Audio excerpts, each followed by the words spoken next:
নমস্কার বন্ধুরা, the Bengali কুইজিনে আপনাদের সকলকে স্বাগত।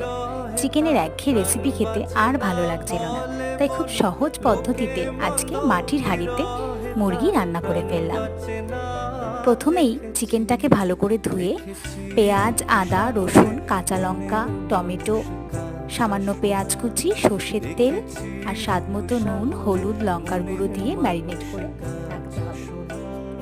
এরপর মাটির পাত্রটার মধ্যে গরম তেল দিয়ে তার মধ্যে গোটা গরম মশলা, পেঁয়াজ কুচি ফোড়ন দিয়ে ম্যারিনেট করা চিকেনটা দিয়ে আর ভেজে রাখা আলু দিয়ে লো ফ্লেমে ঢাকা দিয়ে রান্না করতে হবে।